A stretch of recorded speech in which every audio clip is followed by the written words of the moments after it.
Ruin and Rising. This is the third book in the trilogy of Shadow and Bone, and there was a Netflix series out, also titled Shadow and Bone, which was based off this trilogy, as well as a duology titled Six of Crows. Without further ado, let's go ahead and continue reading Ruin and Rising by Leigh Bardugo. Chapter 13. In the end, everyone stayed, even Zoya, though she kept up a steady stream of complaints all the way to Diva Stolba. We'd agreed to split into two groups. Tamar, Nadia, and Adric would travel with David, Genya, and Misha. They'd secure lodgings in one of the settlements at the southeast edge of the valley. Genya would have to keep her face hidden, but she didn't seem to mind. She wrapped up her shawl around her head and declared, "I shall be a woman of mystery." I reminded her not to be too intriguing. Maul and I would travel into the secure Zoe with Zoya, Harsha, and Toya. Because we were so close to the border, we knew we might be facing an increased military presence. But we hoped we could blend in with the refugees, trying to get through the secure Zoe before the first snows came in. First snows came. If we weren't back from the mountains in 2 weeks, Tamar would meet with any forces the Apparat might send to Koreva. I didn't like the idea of sending her and Nadia alone, but Maul and I couldn't cut our group down any further. Shoe raiders were known to pick off Ravkin travelers near the border, and wanted to be prepared for trouble. Tamar at least knew the Soldat soul, and I tried to reassure myself that she and Nadia were both experienced fighters. I also wasn't sure what I'd do with any soldiers who did show up, but the messages had been sent, and I had to believe that we'd figure out something. Maybe by then I'd have the Firebird and the beginnings of a plan. I couldn't think too far ahead. Every time I did, I felt panic tugging at me. It was like being underground again, no air to breathe, waiting for the world to come down around me. Our team left at sunrise, leaving the others sleeping in the shade of the overhang. Only Misha was awake, watching us with accusatory eyes as he pelted the side of the bittern with pebbles. "Come on, come here," Maul said, waving him over. I thought Misha might not budge, but then he shuffled to us, his chin jutting out in a sulk. "Do you have the pin Alina gave you?" Misha nodded once. "You know what that means, don't you? You're a soldier. Soldiers don't get to go where they want. They go where they're needed."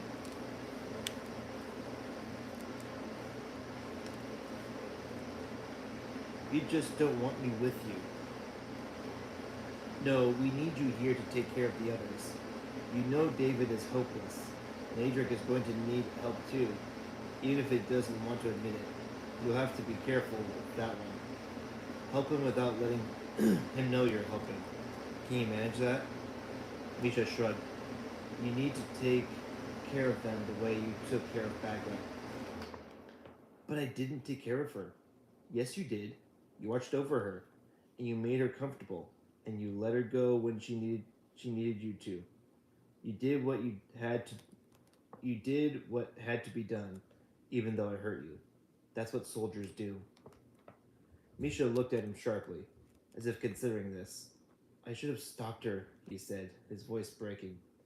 "If you had, none of us would be here. We're grateful that you did the hard thing." Misha frowned.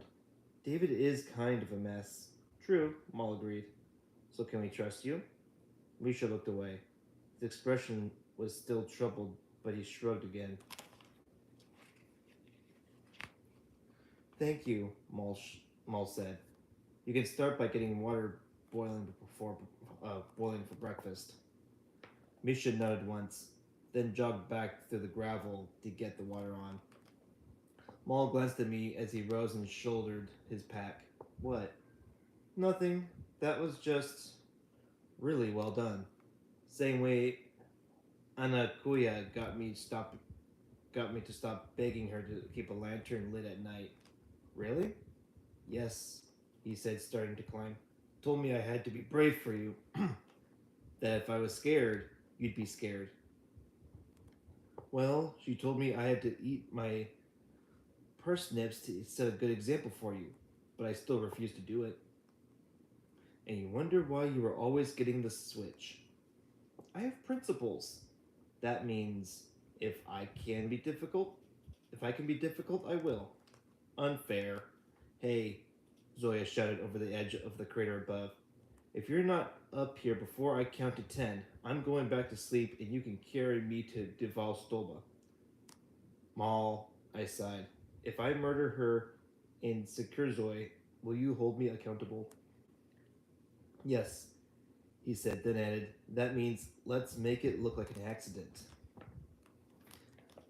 Diva Stolba took me by surprise. I'd somehow expected that the little valley would be a graveyard, a grim wasteland of phantoms and abandoned places. Instead, the settlements were best bustling. The landscape was dotted with burned out hulks and empty fields of ash. But new homes and businesses had sprung up right beside them. There were taverns and hostelries, a storefront advertising watch repair, and what looked like a shop that lent books by the week. Everything felt oddly impermanent. Broken windows had simply been boarded up over.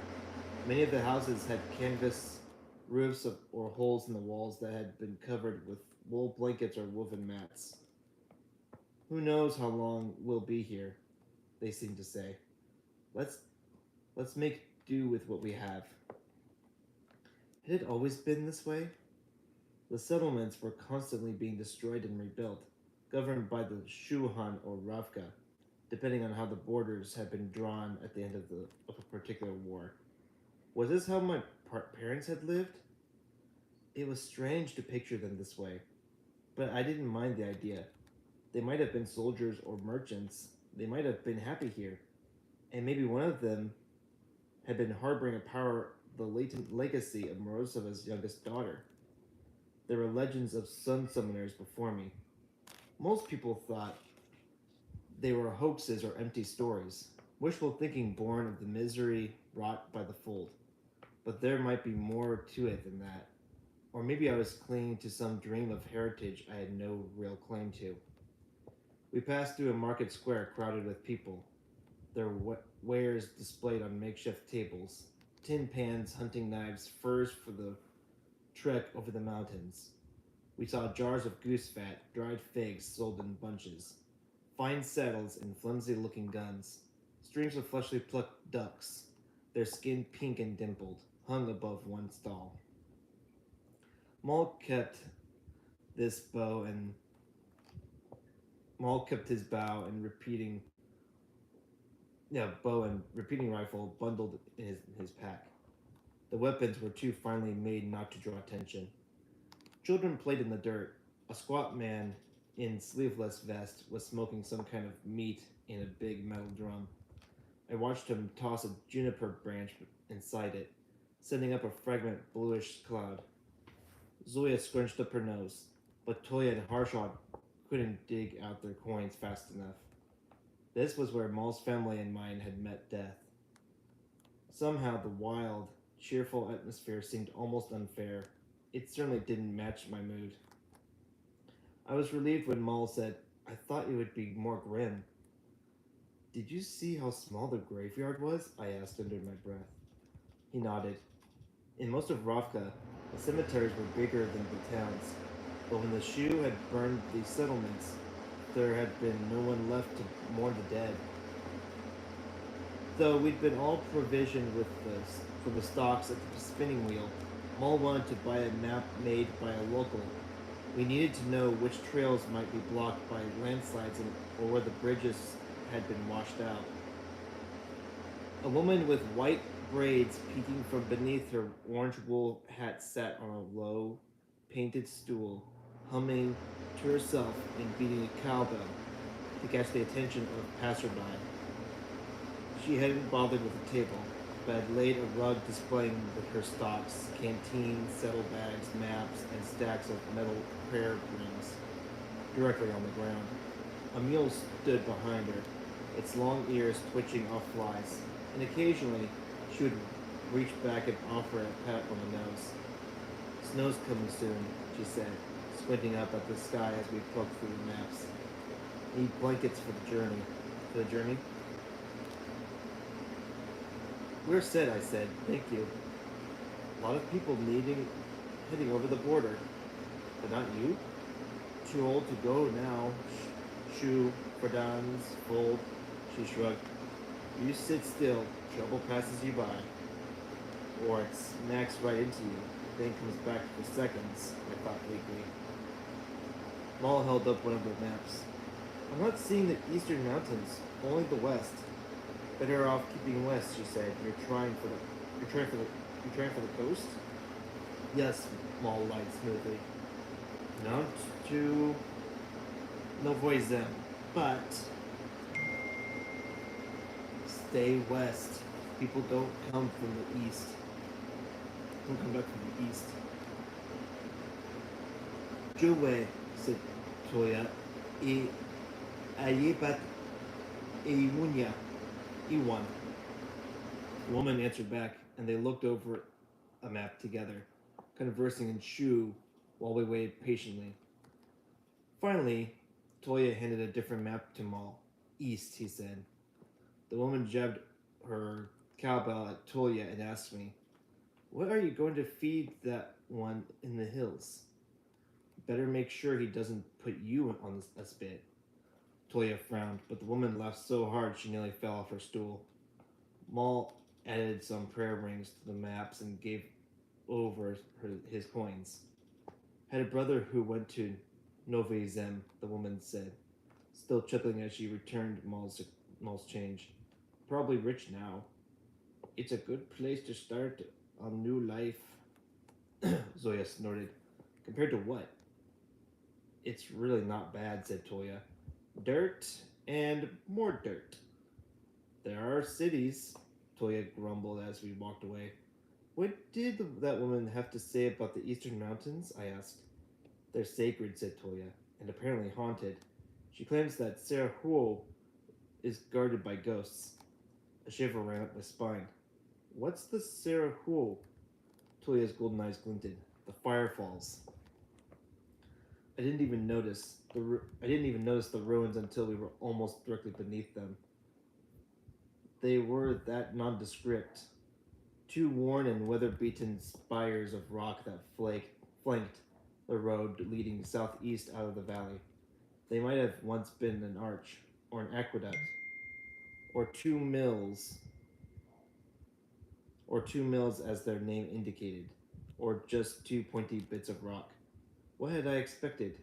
Ilya Morozova by the side of the road in a golden halo, holding up a sign that read, You were right, Alina. This was the Firebird?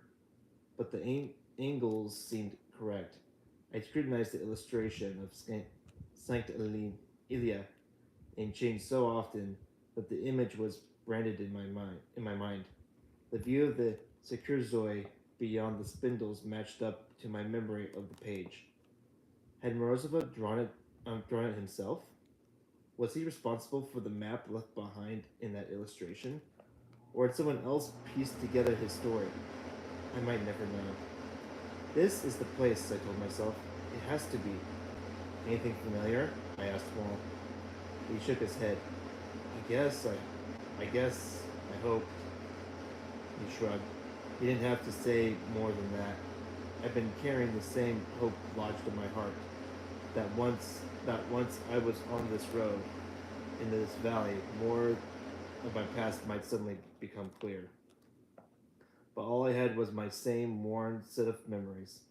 A dish of beets, a broad pair of shoulders, the sway of ox tails ahead of me. We spotted a few refugees, a woman with a baby, at her at her breast riding in a pony cart while her husband walked alongside. A group of people our age who I assumed were First Army deserters, but the road beneath the ruins was not crowded. The most popular places to try to enter the Shuhan were farther west, where the mountains were less steep and travel to the coast was easier.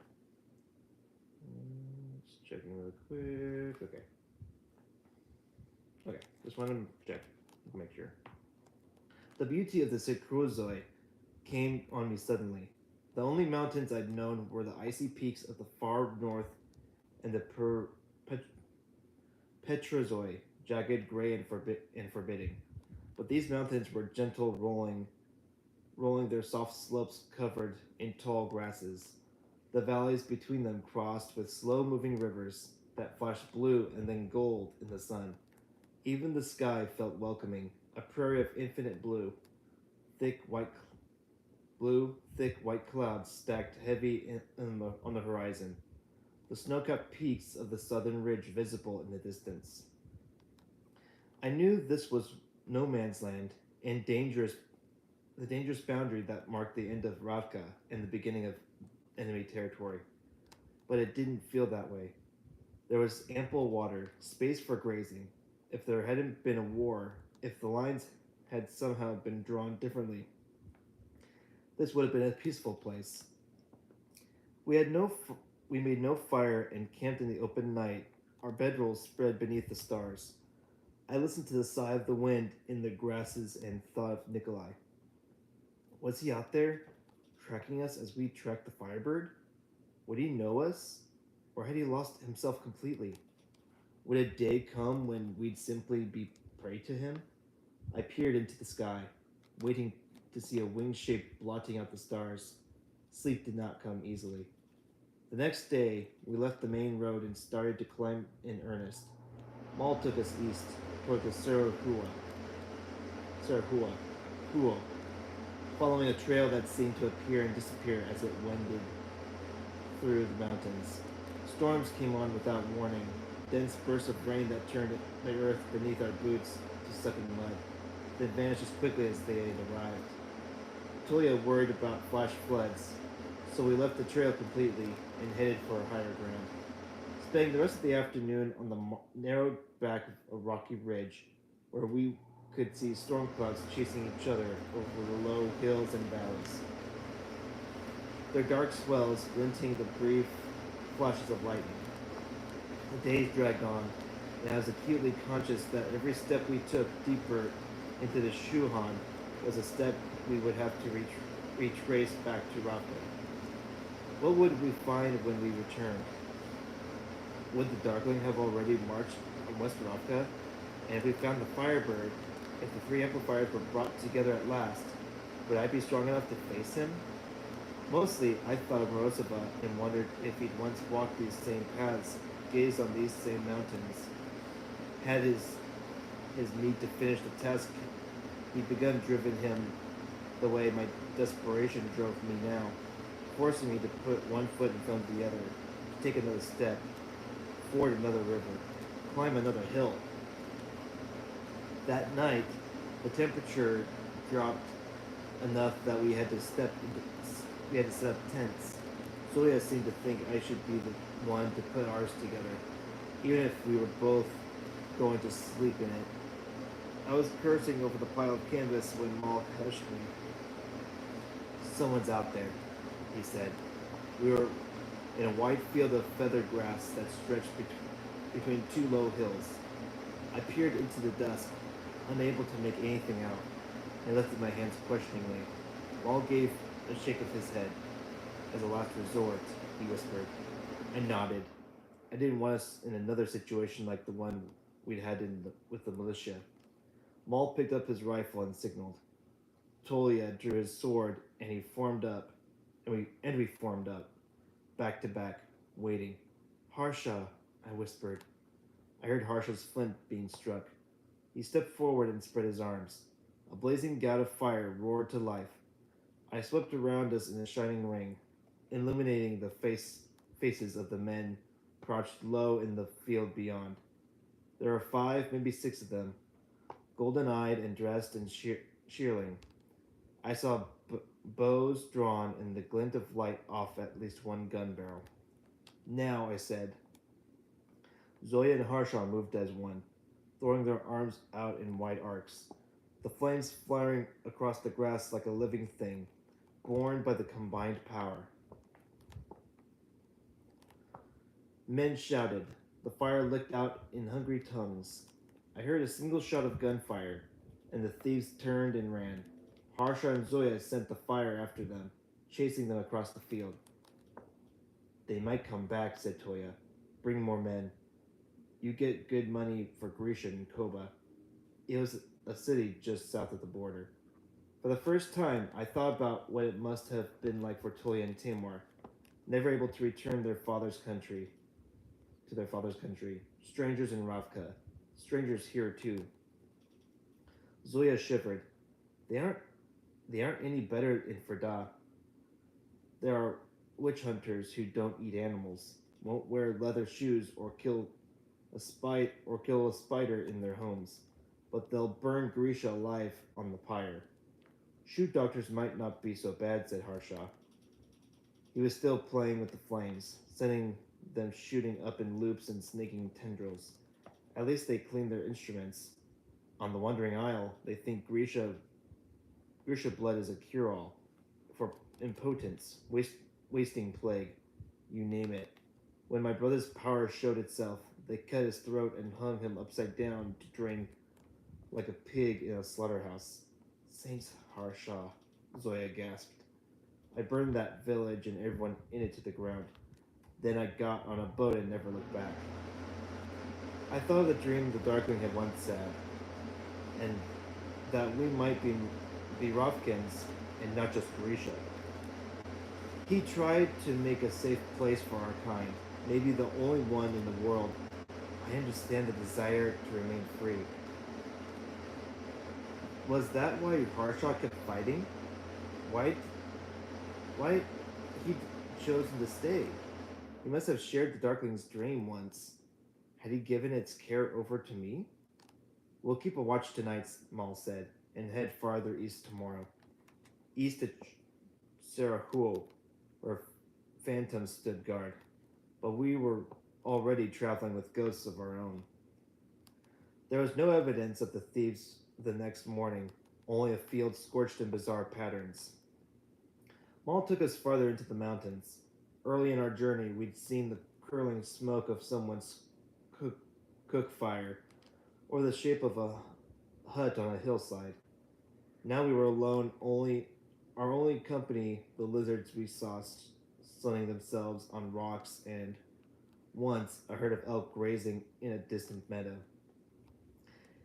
If there were signs of the firebird, they were invisible to me, but I recognized the silence in Maul, the deep intent. I'd seen it in Siberia when we were hunting the stag, and then again on the waters of the Bone Road. According to Toya, the Sirhuo was marked differently on every map, and we certainly had no way of knowing if that was where we'd find the Firebird. But it had given Maul a direction, and now he moved in that steady, reassuring way of his, as if everything in the wild world was already familiar to him, as if he knew all of its secrets. For the others, it became a kind of game, trying to predict which way he would take us. What do you see? Harshaw asked in frustration when Maul turned us away from an easy trail. Maul shrugged. It's more what I don't see. He pointed up to where a flock of geese were trekking south in a sharp wedge. It's the way the birds move, the way the animals hide in the underbrush. Harshaw scratched Oncat behind the ear and whispered loudly, and people say I'm crazy. As the days passed, I felt my patience fraying. We had too much time walking with nothing to do but think, and there was no safe place for my thoughts to wander. The past was full of horrors, and the future left me with that breathless, rising panic.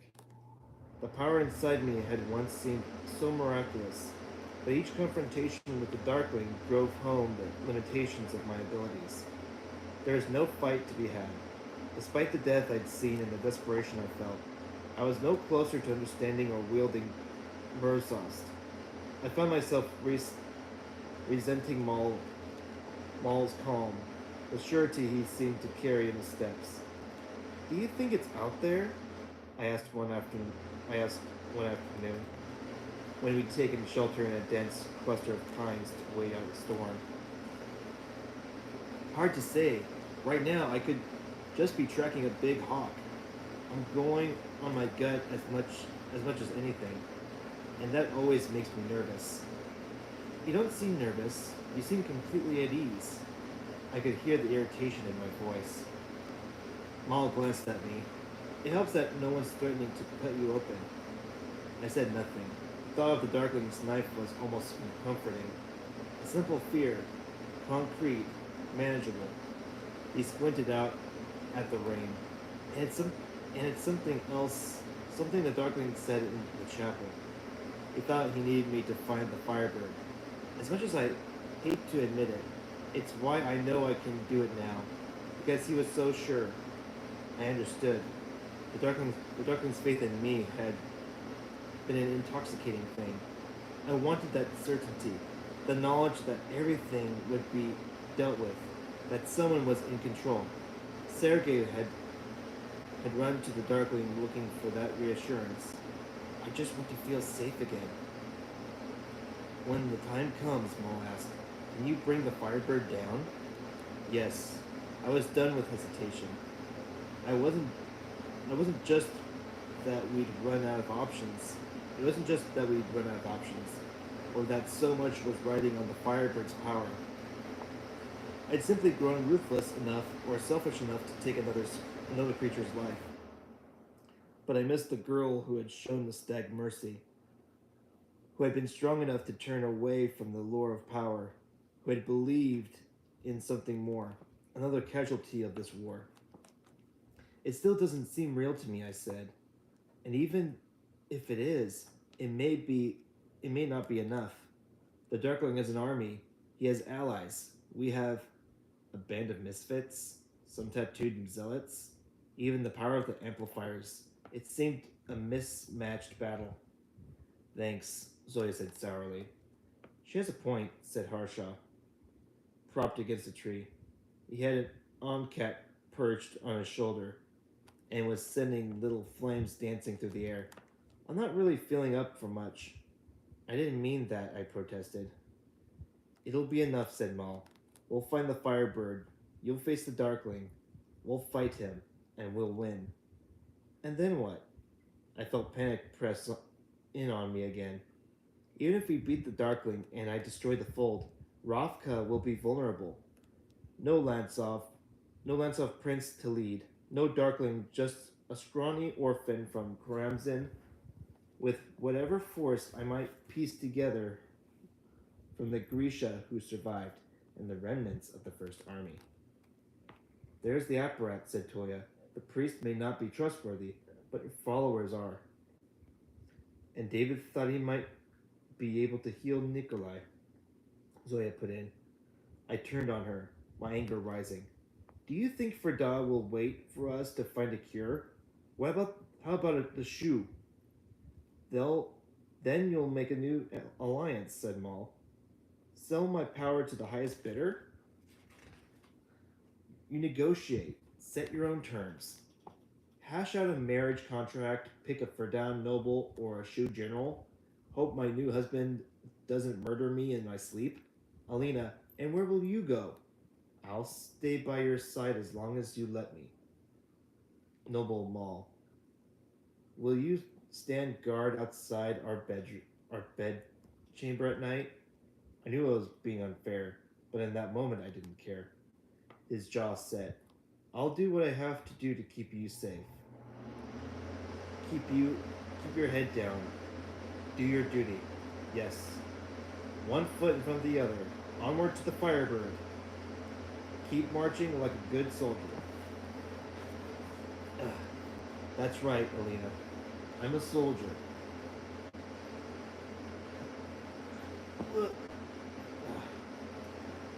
I'm a soldier. I thought he might finally crack and give me the fight I wanted, that I was itching for. Instead, he stood and shook the water from his coat. And I'll keep marching because the Firebird is all I can give you.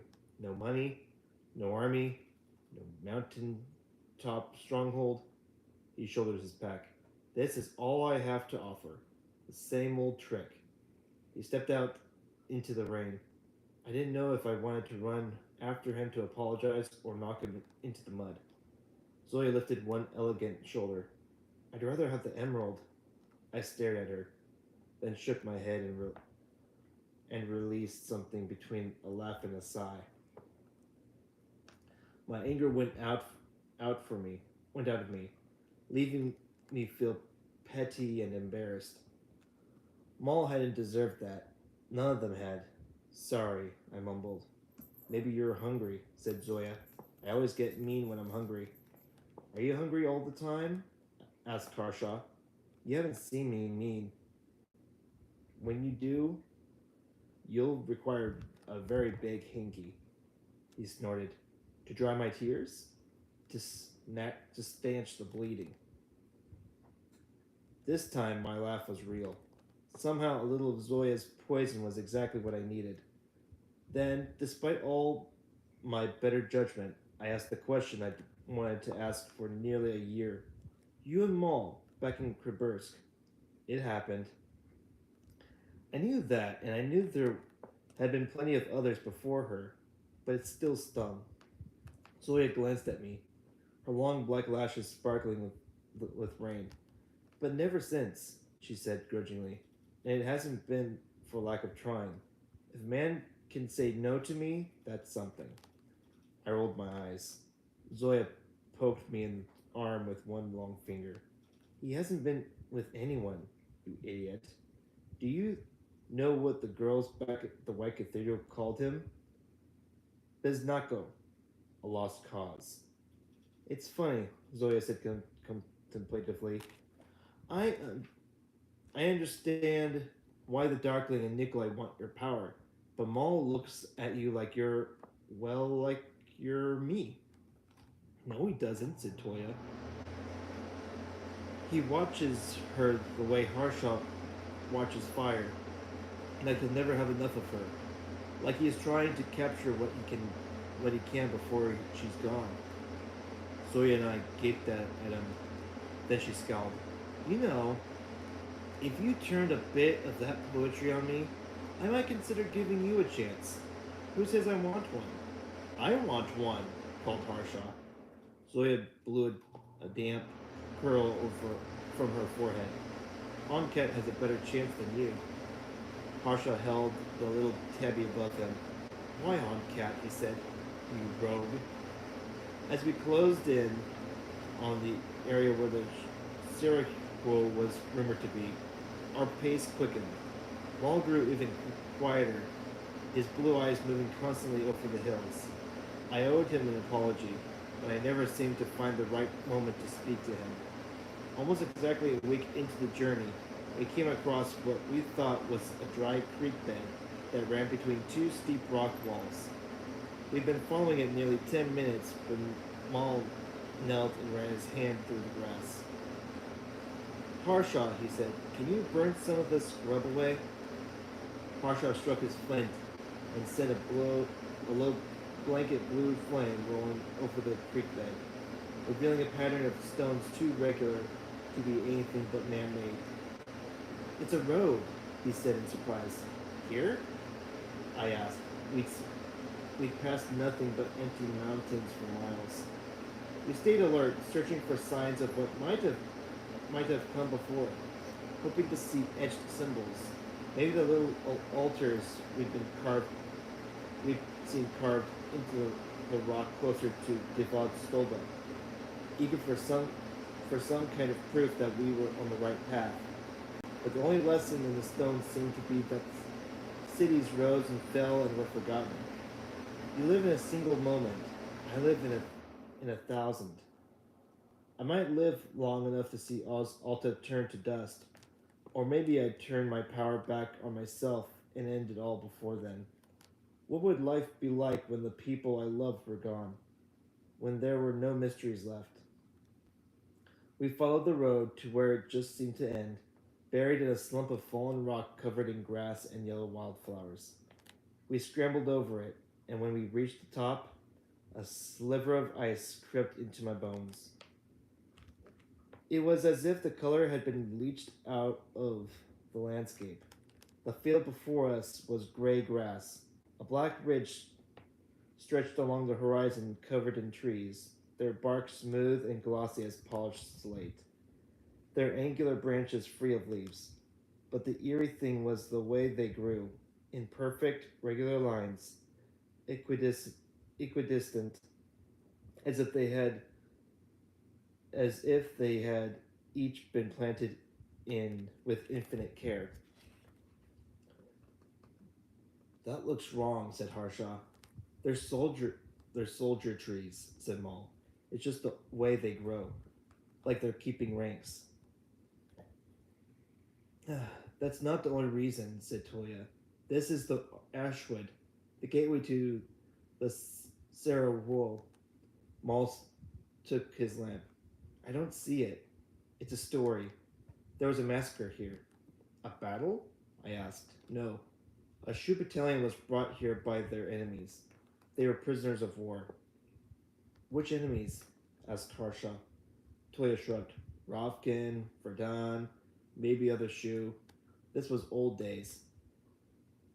What happened to them? They starved, and when the hunger became too great, they turned on each other.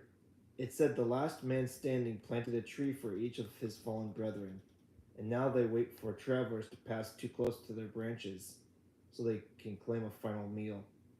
Lovely, grumbled Zoya. Remind me never to ask you for a bedtime story.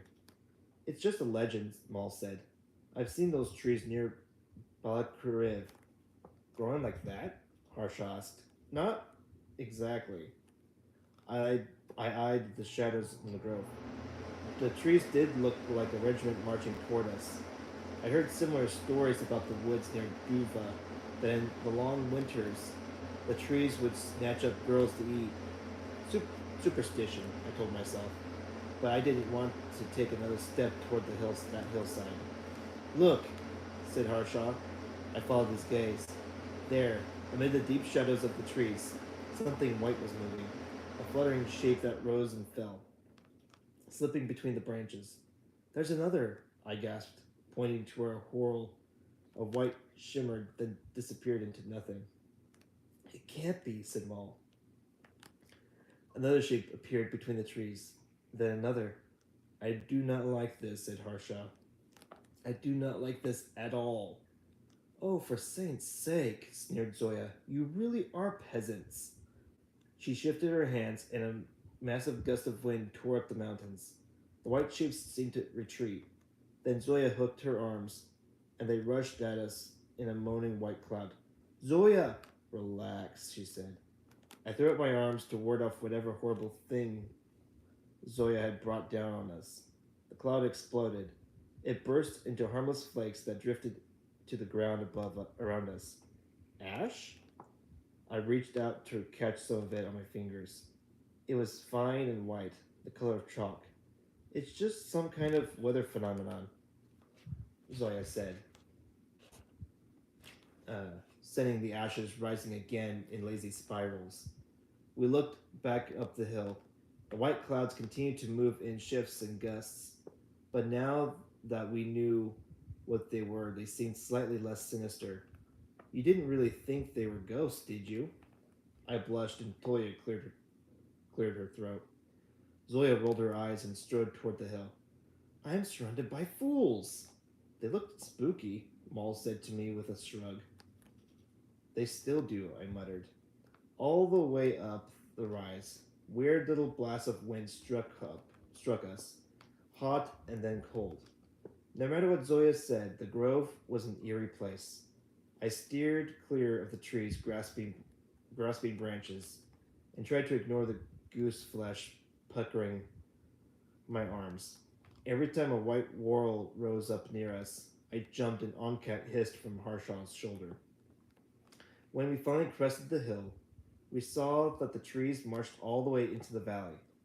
though here their branches were lush with purple leaves, their ranks spreading over the landscape below like the folds of a fabricator's robe. But that wasn't what stopped us in our tracks. Ahead of us stood a towering cliff. It looked less a part of the mountains than like the wall of a giant stronghold. It was dark and massive, nearly flat at the top. The rock, the heavy gray, the rock, the heavy grate of iron. A tangle of dead trees had been blown against its base. The cliff was split down the middle by a roaring waterfall that fed a pool so clear we could see the rocks at the bottom. The lake stretched almost the length of the valley, surrounded by blooming soldier trees, then seemed to disappear below ground. We made our way down the valley floor, stepping around and over little pools and rivulets. The thunder of the falls filling our ears. When we reached the largest pool, we stopped to fill our canteens and rinse our faces in the water. Is this it? Zoya asked. The Sarahuo? Setting on Cat aside, Harshaw dunked his head in the water. Must be, he said. What's next? Up, I think, said Maul. Toya eyed the slick expanse of the cliff wall. The rock was wet with mist from the falls. We'll have to go around. There's no way of scaling the face. In the morning, Maul replied. Too dangerous to climb in this terrain at night. Harshaw tilted his head to one side. We might want to camp a little farther off. Why? Asked Zoya. I'm tired. Ankat objects to the landscaping.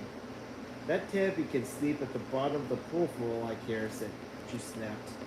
Harshaw just pointed toward the angle of dead trees crowded around the bottom of the cliff. They weren't trees at all. They were piles of bones. Since, Soya said, backing away. Are those animal or human? Harshaw hitched his thumb over his shoulder. I saw a very welcoming bunch of boulders back that way. Let's go there, said Zoya. Now! We hurried from the falls, picking our way through the soldier trees and up the valley walls. Maybe the ash is volcanic, I said hopefully. My imagination was getting the best of me, and I was suddenly sure that I had the ancient remains of burnt men in my hair. Could be, said Harshaw. There might be volcanic activity near here. Maybe that's why they're called the Firefalls. No, said Toya. That's why. I looked back over my shoulder in the valley below. In the light of the setting sun, the falls had gone molten gold. It must have been a trick of the mist or the angle, but it was as if the very water had caught fire. The sun sank lower, setting every pool alight, turning the valley into a crucible. Incredible, Harshaw groaned. Maul and I exchanged a glance. We'd be lucky if he didn't try to throw himself in. Zoya dumped her pack on the ground and slumped down on it. You can keep your scenery. All I want is a warm bed and a glass of wine. Toya frowned. This is a holy place. Great, she retorted. She retorted sourly. See if you can pray up a dry pair of socks. And that's the end of chapter 13. I hope you all enjoyed that chapter. And we will go ahead and see you all in the next video. I might do one more video tonight, maybe. If not, I'll do one tomorrow. So until then, this is the Epileptic Explorer, and I hope you all have a fantastic evening.